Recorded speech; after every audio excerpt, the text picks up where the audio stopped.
Alright, use isosceles and equilateral triangles. So the first thing we need to do is talk about what qualities equilateral triangles have. So first of all, your legs of an isosceles triangle are the two congruent sides. The vertex angle of an isosceles triangle is the angle formed by the legs. So if AB and AC are your legs, because they're the two congruent sides, A is our vertex angle. The base of the triangle is this side BC that is not a leg. And then your base angles are the two adjacent angles, the two angles, that are adjacent to the base. So in this case, angle B and angle C would be your base angles, and they are going to be congruent. So we've got a few new theorems to learn today. The first one is the base angles theorem, which says that if you have a triangle and two of the sides are congruent, then the angles opposite them are congruent. So in this case, because AB is congruent to AC, that means angle B is congruent to angle C. Now, the converse of that theorem says that if you have two angles like B and C that are congruent, then the sides opposite them are also congruent. So in this case, because B is congruent to C, AB must be congruent to AC. So those are for our isosceles triangles. So for example, in triangle FGH, I know that FH is congruent to GH, which is marked. So therefore I know that angle G, which I had already marked, must be congruent to angle F. Those are my base angles. Those are congruent. Now, H would be my vertex angle. FG is my base. And FH and GH are my legs. We have a corollary to these theorems, and the corollary helps us to understand equilateral triangles. So if our triangle is equilateral, which means all sides are equal, then it is also equiangular, which means that all angles are equal, all equal angles. Okay? Now the converse of that is, if a triangle is equiangular, then it must also be equilateral. So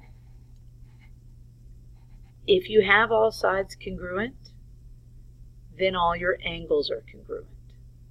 If you have all angles congruent, then all your sides are congruent. All right, let's do a few examples. So I want to find the measures of R, S, and T, and I can see the angles. So I can see that all the sides are congruent. So because RST is an equilateral triangle, it is also equiangular, which means I can say 180 degrees divided by 3, because I have 3 angles, gives me 60 degrees. So angle R is congruent to angle S, is congruent to angle T, and their measures are all equal to 60 degrees.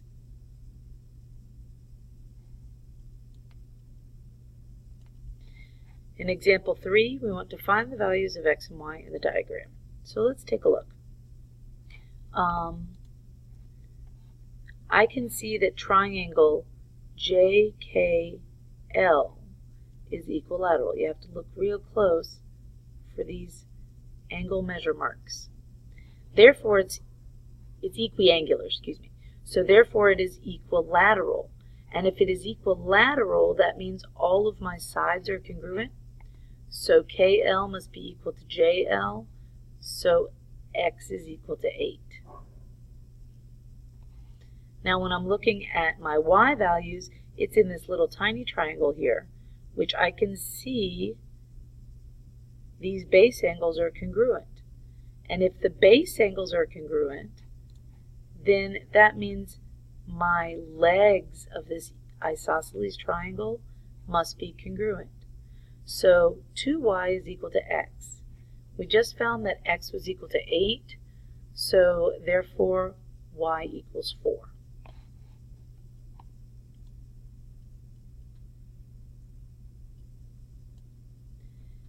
Okay, so in this pattern here, we want to explain why triangle ADC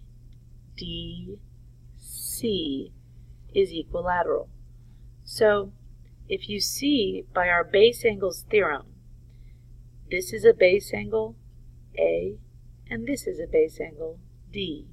So because these two angles are congruent, then the sides opposite them, AC and DC, must also be congruent, which means that this side is congruent. So now I have 1, 2, 3 congruent sides, which means it's equilateral, and it's also equiangular.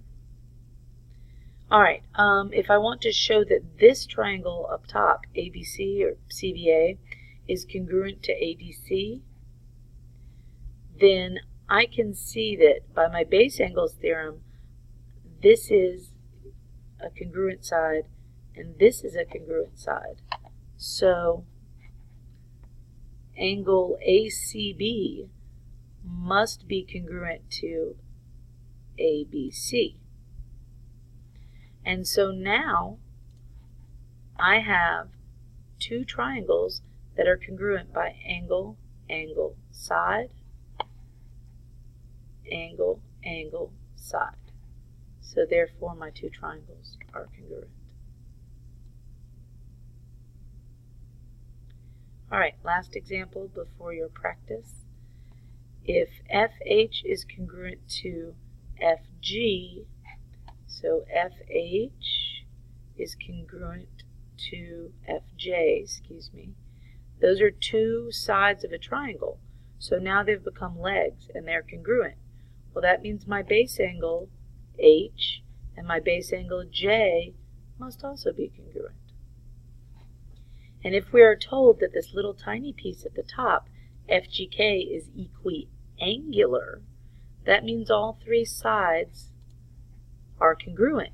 But if it's equiangular, that means it's also equilateral. So equiangular tells me all three angles are congruent. Equilateral tells me all three sides are congruent. If FG is 15, then GK is also 15.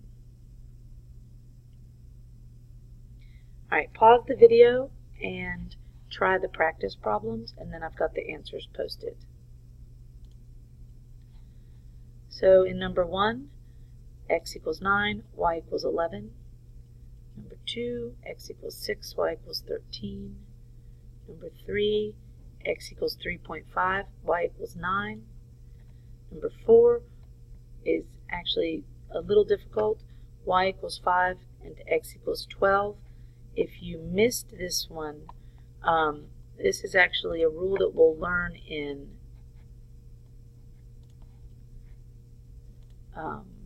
when we start talking about polygons. But actually, this angle and this angle are congruent. So set them equal to each other to find the value for y, and that should help you finish. If you have questions after that, ask me. Number 5, x is 3, y equals 9.5. Number 6, y equals 6, x equals 20.5, 7. X equals 8, y equals 3. 8 is not possible because we don't have enough information.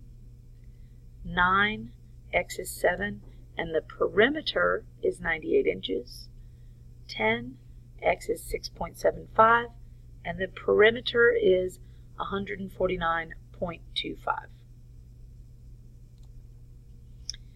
Number 11, x is 64.5, y is 25.5, z is 129.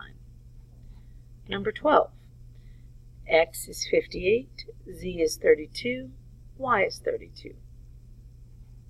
Number 13, x is 68, y is 40, z is 36. All right, in our proof, when you're given a proof, and either draw the picture or draw on the picture. But I drew on my picture what was in my given. So BAC is congruent to BCA. So I marked those angles. BD, this little segment up here, is congruent to BE. So I marked those angles. And then from there, I solved my triangle. And remember briefly, we talked about CPCTC. So what that tells you is, if you have two triangles that are congruent, after you've proven that they are congruent, then you can say that any piece of that triangle, angle or side, is congruent to another piece of the triangle, angle or side. CPCTC. All right, make sure you log any questions that you have on the Google form.